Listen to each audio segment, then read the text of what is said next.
Jesse and Yeasty on the show that you love to tune into every single week, Testosterone Fantasy Sports. We invite you again.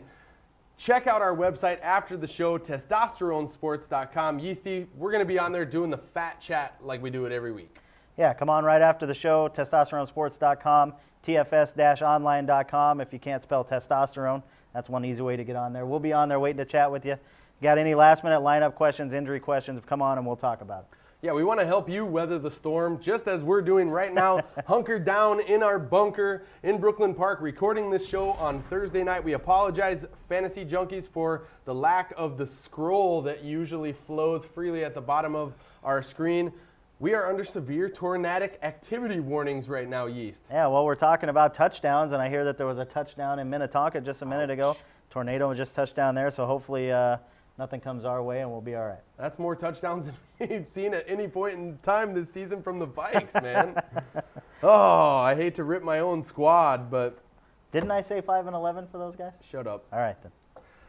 The marquee matchup of the week absolutely has to be the Sunday Nighter. I cannot wait to dig into this matchup. Can't wait to sit down on my couch and order a large pizza and gorge myself and watch Dallas play Chicago. The team that won the NFC last year with the team that looks like a potential favorite to win the NFC this year. Dallas at Chicago, Yeasty. Fantastic matchup. It's a great matchup. I can't wait to watch this game either. I'm actually going to pick Dallas in our pick'em segment, our pick'em portion of the website. Nice. I'm going to go with Dallas over Chicago, and frankly, I think it's because of Marion Barber. I mean, that guy has been running like crazy. They look like last week they finally got it. They finally realized we need to give the ball to this guy more often. Terrell Owens and Tony Romo connecting well. Jason Witten has been solid. Dallas is clicking on all cylinders right now on offense, and they've got a pretty solid defense as well that I think can harass Rex Grossman. That's why I'm going to take Dallas. Yeah, I like Dallas a lot in this matchup too. I do have some questions about Tony Romo, although he's the third highest rated passer in the NFL right now. 6-to-1 touchdown to interception ratio. Multiple touchdowns he's passed in 4 of his last 5 games. But so far this season, he's played the Dolphins and the Giants. So this defense is really going to be a test for Romo, and his young leadership abilities are going to be tested very difficultly by Brian Urlacher and the Bears D. I do think Dallas prevails, but it's primarily a factor of the fact that Chicago's offense sucks. Yeah, the Chicago offense isn't that good. Just like I said about Cedric Benson before the year started, he got 100 yards against the Chiefs last week, but that's the Chiefs. Week 1 is going to be more indicative of the 21 carries for 46 yards, whatever it was that he had. 2.1 a carry. Doesn't matter. He's not doing well. Bernard Berrien's performing well in limited opportunities, given that Rex Grossman struggled somewhat. Greg Olsen may play this week. If you have Greg Olsen, keep an eye on that. Other than that, Robbie Gould's a solid kicker option, and it should be, I would say, about 23-17, somewhere around there. Yeah, I like Dallas here in this matchup. I agree with Yeasty on the Marion Barber tape. You got to keep him in your lineup, even though he's playing a Bears defense. This guy runs hungry. When he gets the ball in his hands, he wants to score on every single play. Definitely the better play between he and Julius Jones. And we all know that those backfield committees can be a major headache for fantasy owners. Just as Barber is emerging there, I want to see who's going to emerge in Jacksonville. Jacksonville traveling to Denver. You can't pass the ball against Denver's #1 ranked pass D. So Jacksonville ranked 3rd in the league last year in the run. Who's going to emerge at their tailback position? It looks like Fred Taylor. I mean, they're not giving the ball to Maurice Jones-Drew the way that they said they were going to, the way they look like they're going to in the preseason.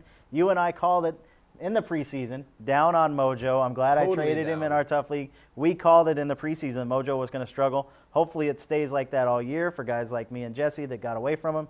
But, if you have him, see how it goes over the next couple weeks, and you'll have to decide what you want to do with him, whether you're going to trade him or not. Yeah, he's got just 63 yards rushing and 0 touchdowns in his first 2 games. They're using him in improper ways, in my opinion. They're putting him in their goal line package, not the way they should be using him. I think Jacksonville is a team headed in the wrong direction. They're not going to be able to withstand the Broncos here in Mile High. I love Travis Henry, although he did get a touchdown vultured from him last week by Cecil Sapp, which, that's just another Mike Shanahan job, as I like to call it.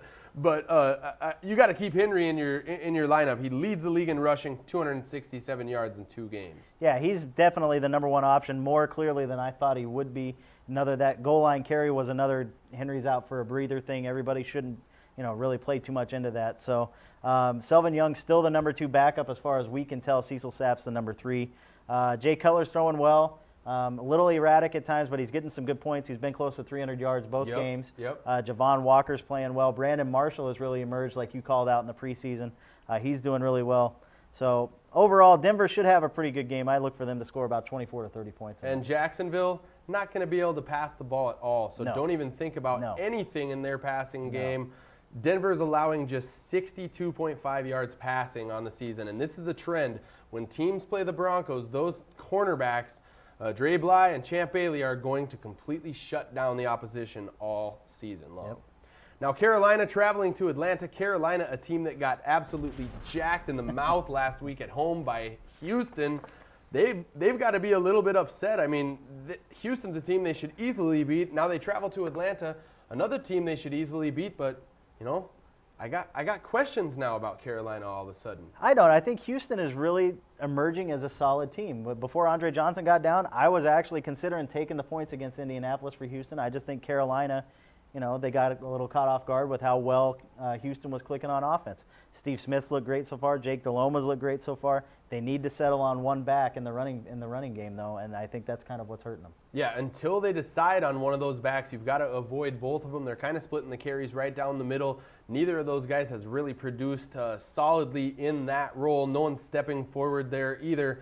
But like you said, Yeasty, Delhomme, 6 touchdown passes. That ties him for second in the league. He's moving back into that starter status as a fantasy play again. I think he makes a good start here because Steve Smith is on fire. Yeah, Steve Smith is rolling so far this year. He had 3 touchdowns, 173 yards last week. Kind of a fluke long touchdown there towards the end of the game, but still, it all counts, you know, so it doesn't matter. Yeah, it was like smoke and mirrors on that play. He disappeared into the line, and they thought they had him down, and then boom, he's gone for a long, long touchdown. He can do that. I think he does that kind of magic again here against Atlanta. Carolina will win this game. Atlanta just doesn't have a lot to offer. Warwick Dunn scored a touchdown last week, but do you really want to put Dunn into your lineup? That's kind of No, you don't want Dunn or Jarius Norwood at this point. Roddy White has been their best receiver, so if you're really struggling for receiver help, go with that.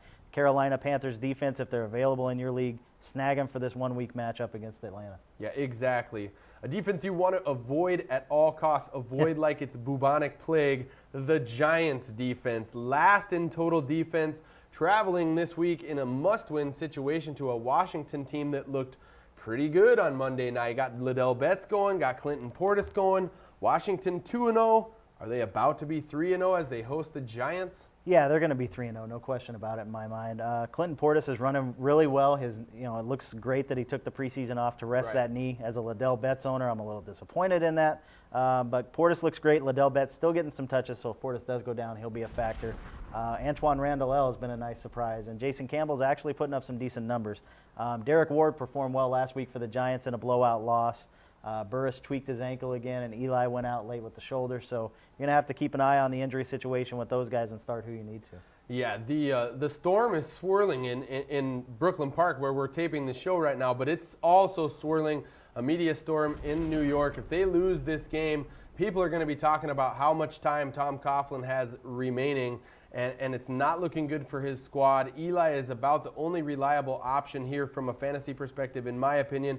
Like Easty said, Derek Ward, potentially Plaxico Burress. I know Jeff's really high on him, but I just get the feeling that Washington is going to use their defense, which stifled the Eagles on Monday night. They're going to keep the score a little bit lower, use that power running game, and win this game effectively.